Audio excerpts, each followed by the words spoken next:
nga dito. Bilisan mo! Kailan po?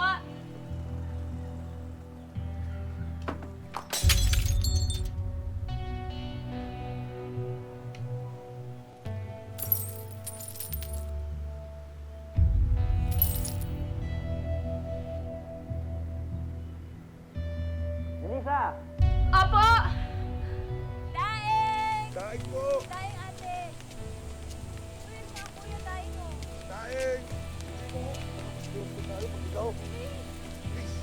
Laing! Anong laing? Wala tayong laing. Daing, tignan mo. Yung daing to, oh. Eh, si Daing, ate na lang, please, si ate. Ate, ikaw nga.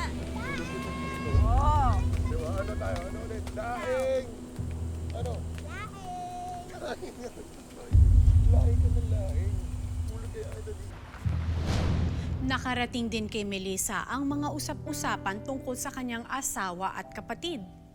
Ayaw man niyang paniwalaan ang mga malisyosong balita. Nagdesisyon si Melissa na alamin ang katotohanan mula kay Ramil at Linda mismo. Hoy, kumusta ka na, Melissa? Ang tagal mong nawala. Ano ba nangyari sa'yo? Nagtrabaho ako sa Maynila. Akala nga nung iba, patay ka na eh. Eh, paano ba naman? Alam mo ba kung sino palaging kasama ni Ramil sa pagdadaing? Si Linda!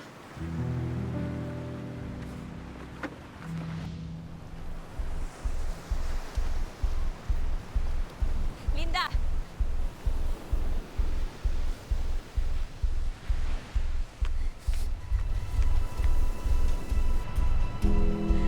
Linda! Pag-usapan natin ito, Melissa. Melissa, Ang sabi ko! Ang sabi ko! Wag, Melissa. Wala ka mo! Hindi naman yung sabi, Tama na. asawa ko! Melissa, tama na. Tama na. Tama na. Tama na. Wala kami ni Ramil! Tama na. Pinagyaman! Tama na. Naniwala ka! Halika dito! Halika dito! Hindi ka! Naniwala ka! Tama na. Naniwala ka na mahal ka niya! Siyempre sasabihin niya sa iyo! Sasabihin niya sa mahal ka niya! Mapangako niya sa iyo! Ikaw makapalamata mo! Kapatid ko pa! Kapatid ko pa! Kapatid ko pa! Kapatid ko pa! Kapatid ko pa!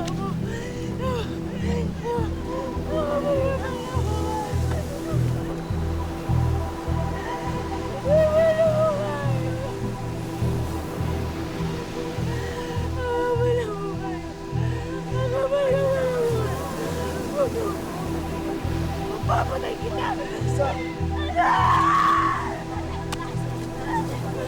Binawa yun! Nakakatiri kayo! Nakakatiri kayo! Anak ko, ito yung pasalubong sa'yo ng nanay. Wow! Nay, original po ba to? Aba, oo naman, original yan. Kasi po, may ganito yung kaklase ko. Original daw po yun. Pero, mabilis namang nasira. Ay nako anak, siguro yung sa kaklase mo, Class A yon. Kasi ang Class A, kapag nasira, tinatapon na yon. Hindi katulad ng original. Yon, papaayos mo lang yon, tapos titibay na ulit kasi nga, original. Pero, Nay, mas maganda po yung sa kanya. Pareho kami. Ay, naku anak, ganun talaga ang Class A. Maganda pero mababa ang quality. Siguro, gawain sa China.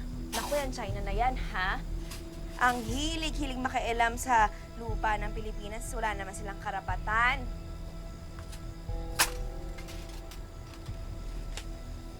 Ang ganda, no, anak, no?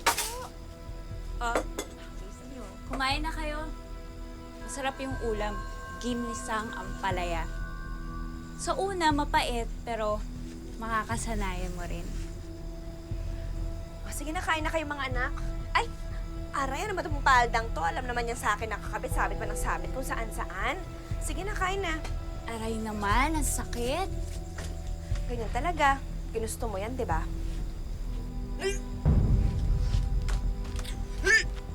Diyan ka lang!